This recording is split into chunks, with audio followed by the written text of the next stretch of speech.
what that study showed, and it ran from 2013 to 2016, was that by selecting for EBI, you're, I suppose, selecting for a slightly smaller cow with a higher maintenance figure, a slightly lower milk yield, but much higher fat and protein in the milk, and also a cow that was much more fertile compared to the national average group. Fats and proteins, I mean, excellent all year. They're holding well. Protein there at the minute is hovering around 3.99 to 4.18 for the crossbreds.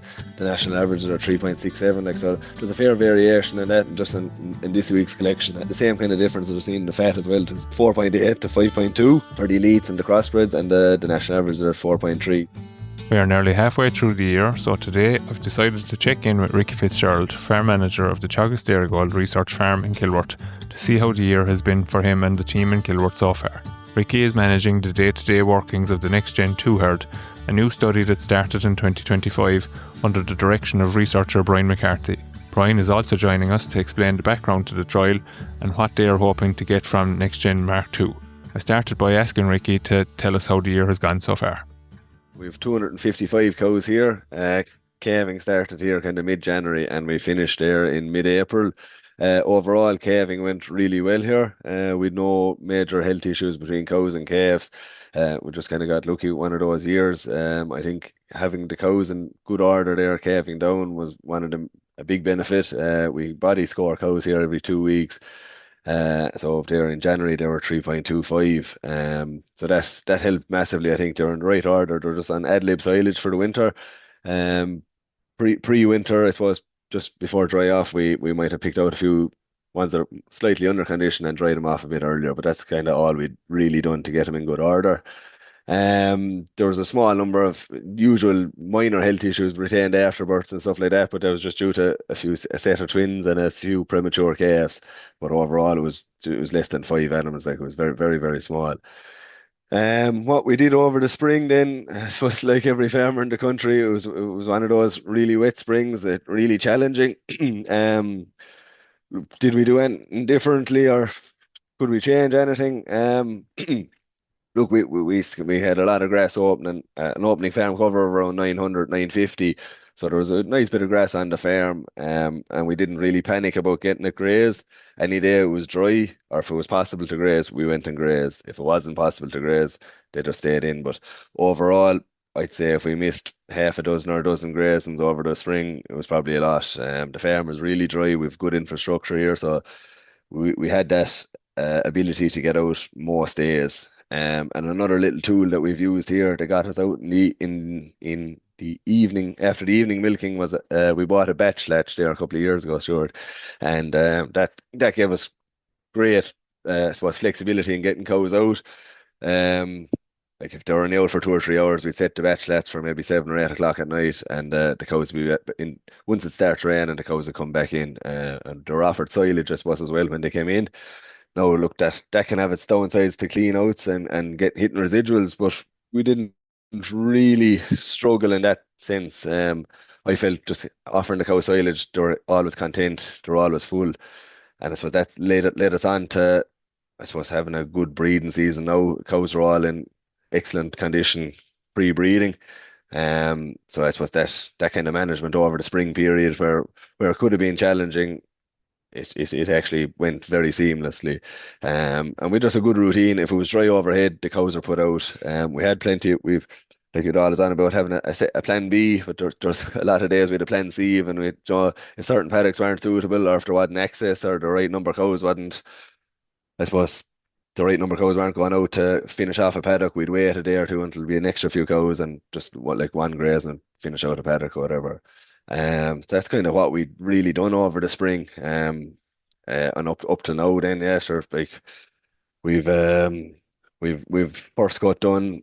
We done the first cut silage back 3 weeks ago now, kind of 22nd or 3rd of May.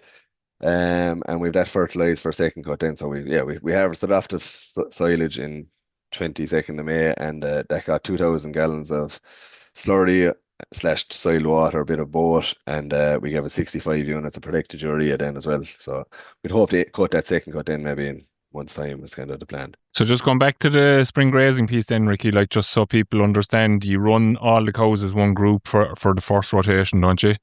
Yes. So as they calve, so all the cows just go. We've two mobs, a fresh mob or a colostrum mob, if you want to call it that, and then once they're fit for the tank, they go on the main herd.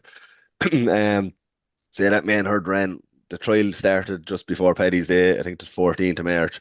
So up to that point, it was just one herd of cows grazing as much as we could, and then the fresh mob were just out by day and in by night. And once the trial started in, they were segregated off into their three different treatments that Brian will go through later. But yeah, up to that point, it was just one herd. Yeah. Okay, and then just on the body condition management throughout we'll say the winter period as well, like the cows do tend to be able to put condition on themselves, and you said you gave them ad lib silage there. Did you have to manage any groups specifically to kind of keep condition down a little bit or anything like that? Yeah, looking back, maybe we could have had, but yes, there was by the end of calf, and there was a lot of, well, I wouldn't say a lot. There was like we had maybe 15 or 20 cows to calf, maybe kind of the last week of March, first 2 weeks of April, and yes, they would have been heavily conditioned. They were up on probably condition score 4 or 4.2 maybe. But did we do anything? Yeah, we could have segregated them out, but look, we try and keep it as simple as possible for as long as possible. It was a small number of cows. They were still all going to be calved by the 10th or 15th of April. So what we did towards say that 2 or 3 weeks before they calved, they were just offered a bit of straw as well in the diet. Not forced or anything. It was just left there on offer to them. And yeah, we had no cow had milk fever. I suppose that's testament to maybe just good mineral management on the silage throughout the dry period. But that was a concern I had. I was like, gee, what kind of situation will we have when these girls calf? But finger touch wood, they all went really well. And then obviously you said there you were nearly able to list off the number of problems you had, which was small, obviously, but the cows that did have problems then ensuring that they were back in a position to go back in calf for you, what did you do with them? So like yeah, there was a very small number of retained afterbirth. So at the time that was just dealt with there and then. They got their course antibiotics, removed the afterbirth, whatever. And then 2 weeks after that, then I gave them a Metricure. And it just kind of that was the protocol for that at the time. Pre-breeding, we excuse me, we metri checked the whole herd, and there was a small number of cows that had a score of the metri check works off a score of 1 to 5. There was a small number of cows, I think it was 10, that had a score of 4 or higher. So they would have been ones we would have kind of seen as potential issues or potentially not coming in for breeding. So we scanned those 10 animals, and there was, I think, six out of the 10 had calved longer than 60 days, and had issues. So the protocol for them was to give them a Metricure, and get them cleaned up prior to breeding. The other 4 weren't calved long enough, and subsequently they were fine. They actually came in breeding themselves. So they were kind of the issues. We're currently for the breeding program, we're scanning cows at 35 days in calf, and that's going really well. I suppose maybe I'm after jumping a step, maybe just taking you back to the breeding season. We started here the 27th of April. The first 3 weeks went really well, with 96% of the herd submitted, and the last 4%, when we were doing that 35-day scan, we scanned those, and they were cycling, but they were silent, so they got a shot of prostaglandin, and they came in then, and 2 to 3 days after that. So we've basically all the herd is submitted now, and we are, as I said, we're scanning any cow that's over 35 days presumed in calf, they're being scanned. And to date, we've scanned 93 cows, and 90 of them are in calf in the first 10 days. So fairly, very, very positive. We're delighted with it. I suppose in terms of just semen that we're using, we used on half the herd, there was 6 semen used, and on 25% of the herd, we used just young conventional dairy straws, and the other 25% then got beef straws for the first 3 weeks. And we're going all beef now for the remaining 9 weeks. So that's kind of the breeding plan. So you have a very busy February ahead of you next year. It looks like they did like 90 in the first 10 days. It's almost, look, it's probably a third of the herd in 10 days. It's yeah, we're delighted with it now, to be honest. We didn't really do anything differently to other years. Well, Dimitri checking was a big thing, and I suppose just the early scanning now, kind of identifying any cow that wasn't cycling or has issues. I suppose that'll give us the tools to make decisions early and accurately, I suppose, as well as a good benefit. Okay, and I suppose then we'll say from a point of view of anything that you do differently, kind of like you've been tweaking the system every year, to be fair to you, I would say, and you nearly have it nailed now by the sounds of it for this year, have you? Yeah, well, you hope, fingers crossed, we'll see. Come back to us there in 3 months' time when we're doing an end of year scan or something. But yeah, look, as I said, being able to identify those problems early and deciding in time to change whatever didn't work last year to make sure it does work this year. Yeah, like that now, like the scanning is a thing we said we'd do this year, the metry checking, those little things. Like, some years they might pick up something, other years they mightn't, but it's given us great, I suppose, confidence in making decisions to get things corrected for the next year. And look, so far so good, and it's promising to be very good. Hopefully the trend will continue, but sure, look, anything is possible. And just on the grass situation then at the moment, Ricky, like it's actually been a good year for the farms around Moorepark at like for the first time in probably 4 years, really, like that we haven't encountered significant issues around drought. Now I know that's creating problems for maybe people along the western seaboard have had quite wet season so far, and that's a challenge for them. But we'll say from your perspective, like it's been tough going with the last couple of summers, like. As saying it earlier on, like, we actually we're not used to dealing with good growth. Like this time last year, we're in the middle of a drought. We're feeding heavily, and it's just complete role reverse now this year. With surplus grass, and the challenge now is to try and get the silage cut between the showers. Is kind of nearly the challenge this year. But look, it's great. It's great to have the grass growing. Currently, like we got kind of a growth there last week of it was a 65, and we're in a good enough position at the minute. There's about 6.5 ton of grass growing on the farm to date, as I said, and first cut silage made, and there's every week there seems to be a bit of surplus coming. Yeah, so like at the minute the farm covers 600, kind of just over 600.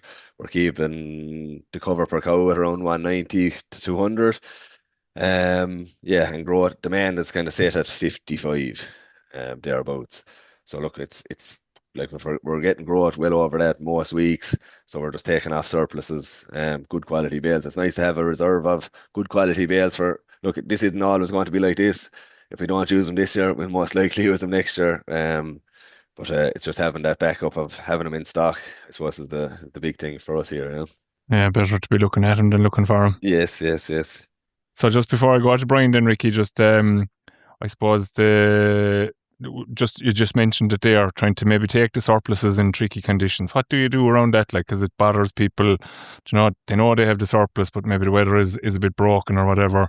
What do you do to try and, we'll say, to correct it straight away? We kind of have to be practical. Everyone's in the same boat. You can look at it at a point of view of being a farmer and getting our grass back in our own, and you have to look at it at the contractor's perspective as well, I suppose. Look, you might say, look, no, grass is my thing. That's all we need to focus on. But at the same time, we kind of need a good relationship with your contractor to, I suppose, to be fair on him. He's providing a massive service for us here, getting the grass gathered up. If we don't have him on side, like we won't have these good quality surplus bales. So I suppose working hand in hand with him, identifying the paddocks early, I suppose giving him plenty of notice, and then it's basically taking a chance a lot of the time. What we found to do here is if the weather is broken, if we get a cut dry at all, excuse me, if we get a cut dry, and if it's left down for 3 days or 4 days, look, it's wilting away. It's not ideal, but I find those bales are better than cutting it and picking it up straight away, to be honest.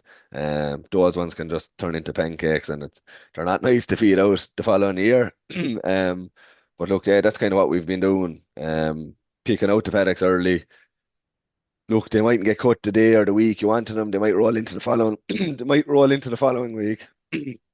But I suppose, yeah, it's just getting back into the round and having that good quality grass back in for the subsequent rotation is vital. Yeah. But you're moving fairly early though on him, Ricky. Like we'll say you're talking if it goes to 16 or 1700, you're saying that has to come out. So Yes. even if it does run into the following week, correct, yeah. it's Like still we're reasonable. watching like every Monday we do the walk here, and it's nearly by 10 o'clock Monday. I'd be ringing the contractor. Look, I know you're busy. It's but whenever you can slot it in, there's 20 acres to cut here in the farm at Kilworth, and that's it. They're out of the wedge. They're not being looked at for grazing. We'll work around them, and whenever they get cut in, ideally cut as soon as you can. But whenever we get him in, he comes in. Yeah. Okay, very good. So I'll let you get a drink of water there maybe, and we'll switch over to Brian there. So thanks, Ricky. So Brian, just I suppose, as I said at the outset there, you're responsible for the new next generation herd trial. Frank started it many years ago in Kilworth, and Ricky, I'd say you were actually the farm manager the whole way through, pretty much possibly. So just I suppose give us a little bit of background to that trial, Brian, the original next gen and the current one that you're running now. Yeah, thanks, Stuart. So Frank established the original experiment, and that ran from 2013 to 2016. And in that, they compared national average Holstein Friesians, which were about €47 EBI on average at the time, to elite Holstein Friesian. So they were the top 5% Holstein Friesian based on EBI, and their EBI was around €154.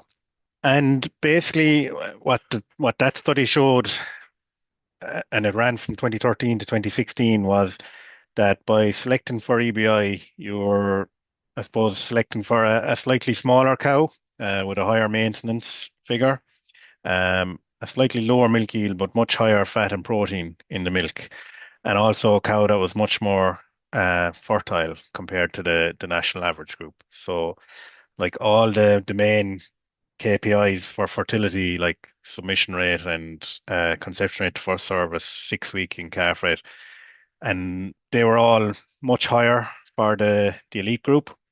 Kind of at the end of the study, then when they looked at the amount of animals that had survived to reach their 5th lactation in the elite group compared to the national average group, the elite group, 57% of them had survived, whereas for the national average group, only 36% had survived.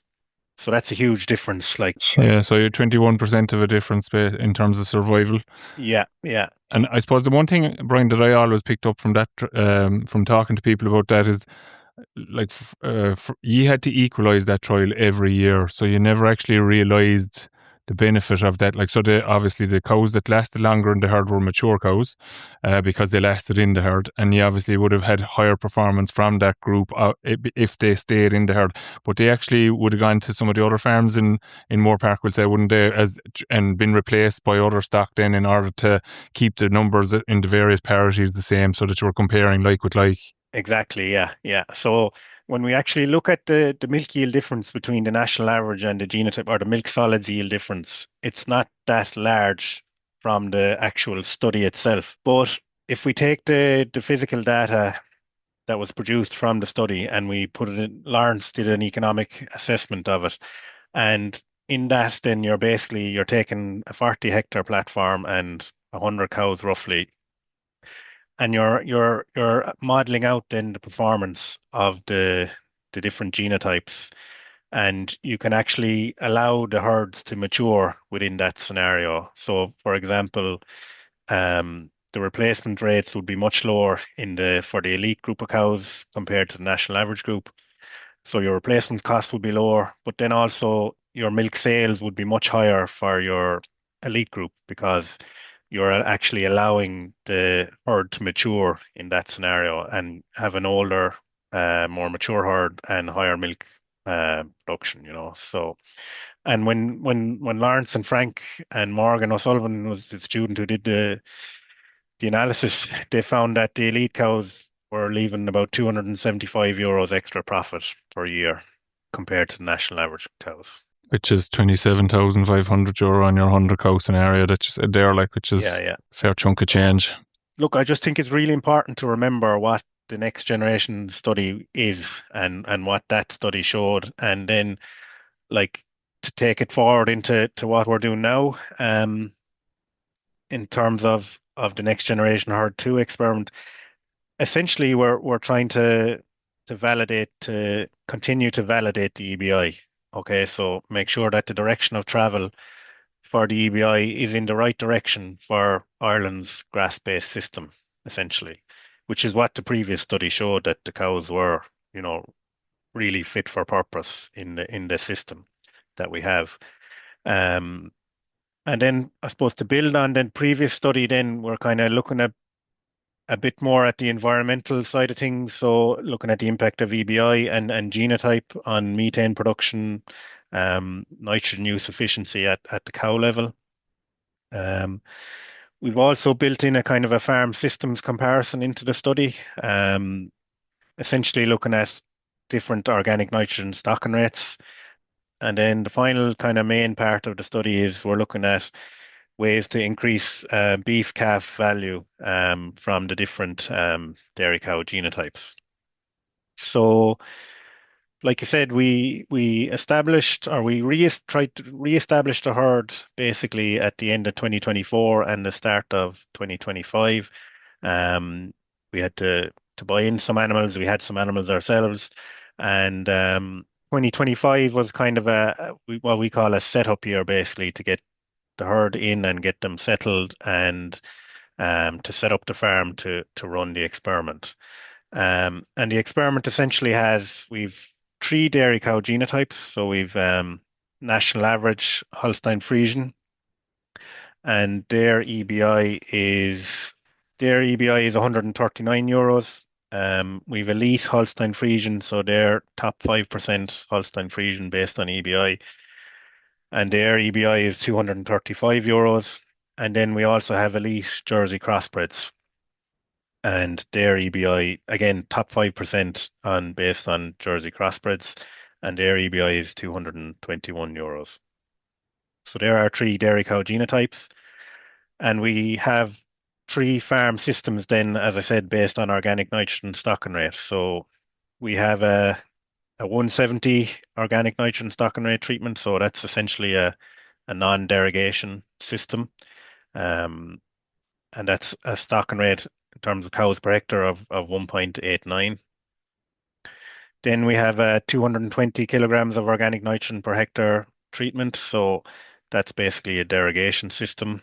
2.44 cows per hectare. And then we also have a 270 kilograms of organic nitrogen. And this is essentially, it's 270 on the milking platform, so 3 cows per hectare on the milking platform. And then we have an outside block that we can use for silage, but the cows can't graze, essentially. And when we include that, that brings the whole farm down then to 220. Yeah, so you're kind of simulating kind of what's happening on the ground in a lot of farms where farms are stocked up on the platform and using an outblock to support. Yes. Yeah, okay. So then we've our three farm systems, then our three stocking rates, and within each stocking rate, then we have each genotype. So we've 22 cows of each genotype in each stocking rate. So there's 198 cows in total on the trial. Right. So I suppose year to date, and you can come in here again, Ricki, yourself, can you comment on maybe the differences between the groups and what does that look like, I suppose, in terms of the actual performance of so effectively you have 2/3 of your herd are elite genetics, and then you've obviously the third that are at national average. What way is that transpiring then into the texts that you're getting from Dairygold, Ricki, every week or every second day about the collections in terms of milk, fat and protein that's been collected out of the bulk tank? And maybe, Brian, you can talk then about the actual individual groups, we'll say, from your year to date, how they're performing. Yeah, sure. Look, fats and proteins, I mean, excellent all year. They're holding well. Protein there at the minute is kind of hovering around 3.99 to 4.18 for the crossbreds, and the national averages are 3.67. Like, so there's a fair variation in that, and just in this week's collection, and just the same kind of difference that we've seen in the fat as well. It's kind of 4.8 to 5.2 for the elites and the crossbreds, and the national averages are 4.3. So, kilos of solids being delivered, they're actually on a per day basis, they're quite similar, but it's just the yield and the national average cows are propping them up a bit. Exactly, yeah, it's like the elite cows. It's like the milk we're getting from the elite cows is a higher value, like it's a lot higher, Joe. So that's the big benefit we're seeing here. Yeah, so I think, Stuart, I was looking at it last week. You're probably talking about maybe 3 or 4 cent higher per litre for the elite cows compared to the national average cows based on their higher fat and protein. Yeah, possibly more, Brian, I'd say, because actually I just happened to look at the co-op performance report to the end of April, and that's like for all the cow. Obviously, not all cows were calved, or they would have been nearly all calved at that stage, but like you're over 4 cent a litre of a difference there to the co-op average at the time anyway. So I'd say you could be like, geez, I haven't heard too many people saying 3.99 proteins there now, like so.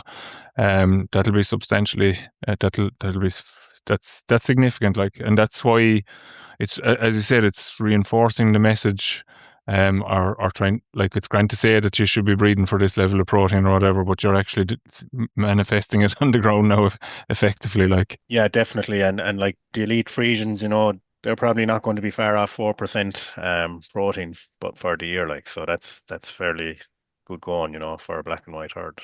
And then I suppose, like, sure, Ricki has probably already kind of said about it there. In reality, the actual fertility profile sounds to be excellent. Have you seen any? Can you see? It's probably too early to say, and you won't have looked at the figures anyway, I would imagine, as yet, because it's too early. But can you see differences between those national averages now? Because like that national average is a lot better than the national average that Frank would have had. Like, it's probably equivalent to the elites maybe that Frank might have had on the trial 10 years ago. Like, but can you see any kind of differences hopping out at you in the groups at the minute?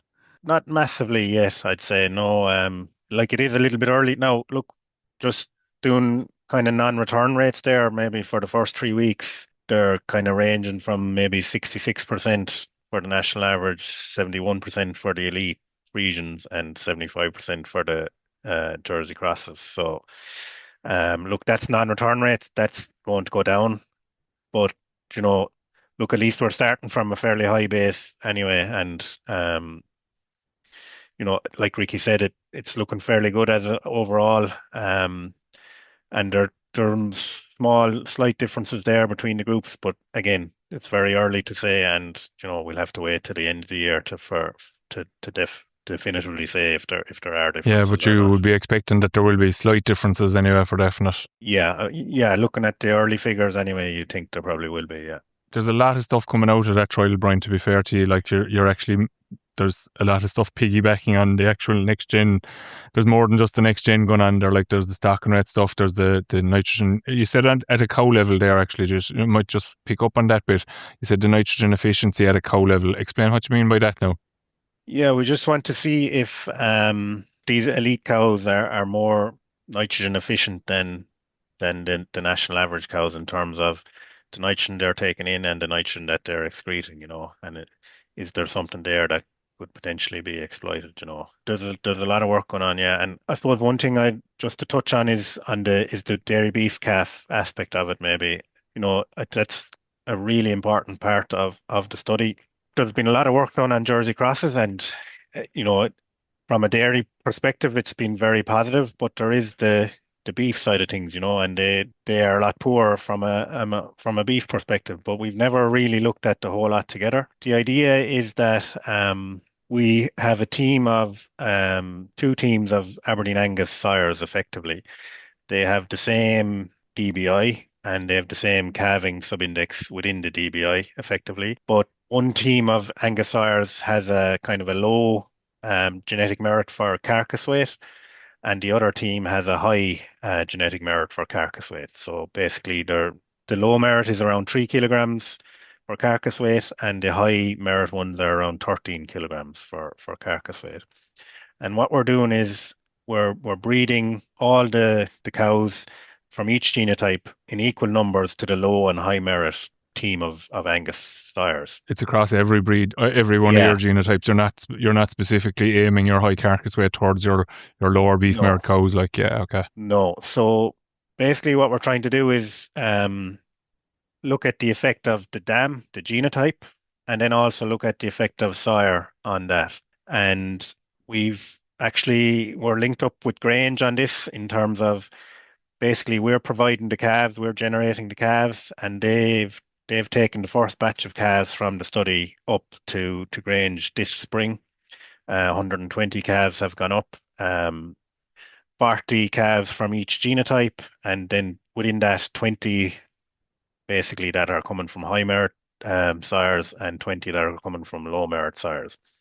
And it's really interesting in terms of like the CBV values that are coming from those calves, and the sire seems to be having, a big effect on the actual CBV of the calf, regardless of the dam, So, and the idea then is to follow those calves right through to slaughter, and measure their performance and their environmental performance as well, and their productivity and economics at the end of the day. So look, it's going to be really interesting, I think, and then we'll do a full kind of look at the whole picture then, dairy and beef side of things. Yeah, so it'll be a very holistic approach to dairy farming, we'll say, taking in the whole beef piece as well.